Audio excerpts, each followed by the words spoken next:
Hindi mo na kayang tanggalin yan. Kung ito nga, putol na, hindi kayang baklasin. Pag dumikit na siya. Ito yung legit na hosaan, ma'am. Kasi maraming naglabasang ganito, mga peke yun. Malalaman mo original pag tinapos mo sa papel para mga labaha. Wala siyang pinipili kung sino stainless. Kasi kung magpataos ka, granite, puro, maribasa, walang pinipili, guhit lang. Pag naguhitan, kalsuli, diinan mo, tatabas ka ng tiles, mas malinis. Ang talas na ito, ma'am, maidikit mo, piniputol ka. No?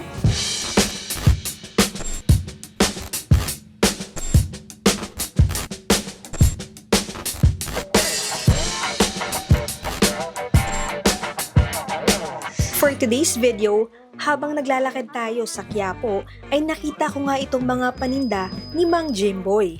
Hasaan, pantabas, sasalamin, at pandikit. Ano po pangalan niyo po? Jimboy po. Jimboy. Para maghasa ka, ma'am, ganito lang. Oh. Tulak hila lang po, ha? Habang tinutulak hinihila mo, blade lang ang hinahasa niya. O sa paghabol sa una, ganun sa pangalawa. Ito yung legit na hasaan, ma'am. Kasi maraming naglabasang ganito, mga peke yun. Malalaman mo original pag tinapos mo sa papel para mga labaha. Wala siyang pinipili kung sino stainless o zero, bakal. May yung gamitin. Kapag sa panahon, may kita ka, yung mga ganito kasi mahirap na dito. Pagdating sa bahay, ito na ang panghasa na lahat ng uri, gunting, kutsilyo, at pwede mong gamitin. No? Ganun siya kaganda gamitin. Pag sa mo, ang itak na to, stainless to. Kahit anong galing mo maghasa sa kalburanto, hindi mo mapapatalas to. Pero dito, konting galaw. Oh, hindi ka ba matutuwa ang itak mo para mga bleach, para mga labahan, ha? No? Ganun siya kaganda gamitin. Kaya nga, pag nagustuhan ninyo, punta na kayo ng Quiapo, ha? Ganun talaga dito sa harap lang nakita. Itong hinista na inidalunista to. Ito yung paninda natin sa hasaan, panabas ng salamin, pandikit. Ito, makikita mo to, ito yung legit. No? Kasi pag makabili ka, baka nakakabili ka dyan ng mura, magmumura ka rin kasi hindi naman dito katida yan, ha? Ito, ayan mo. At meron naman kami panabas ng salamin, baka may salamin ka sa bahay na nabasag, hindi mo na kailangan dalhin sa glass shop. Ito naman sa lahat ng uri ng salamin, kunyari, jealousy mo, aquarium mo, bubuhitan mo lang sa ibabaw, bagsak mo sa dulo, ikaw sa mga cutter mo, bibiunan mo, patabas ka. Hindi mo na kailangan dalhin sa glass shop. Matapos ka sa salamin, pwede mo rin gamitin sa tiles. Kasi kung magpataos ka, granite, puro, maribasa, walang pinipili, guhit lang. Pag naguhitan, kalsuli, diinan mo, tatabas ka ng tiles, mas malinis, mas mabilis sa makina. Lahat ng product na nandito, legit. Ito, baka magustuhan nyo lang, ha? Presyo po, mga... Ito, 100 lang po, may kasamang reserva, isa. Ito, 200 lang, may kasamang dropper, no? Meron kaming Pinoy pandikit. Ito, yung pandikit na ginagamit natin sa sapatos, sa tsinelas. Nangyayari yan, nabasagan ka ng salamin, gusto mong alisin ang basag, lahit lang. Diinan mo, no? Ganun na kasimple gamitin. Hindi mo ngayon, mahilig kang gumawa ng mga design, altar, aquarium, na imposible sa diamante kasi kinakatok dito, dinidiinan. Nakakapagtabas ka ng salamin. No? Ang talas na ito, ma'am, maidikit mo, pinuputol ka. No? Maguhitan mo, tinulak mo, tumabas ka. Kaya lahat ng bubuhitan mo, pag ganito gamit mo, tatabas, puputol. Sir, baka magustuhan mo, no? Ganun kaganda gamitin, no? Hindi ka nagagamit ng diamond cutter. No? Ganun. Ito naman, original na Pinoy pandikit, sapatos, tsinelas, sandals, hindi ka nagagamit ng maitiban. Ito, bildog. Ganito naman mo, sir.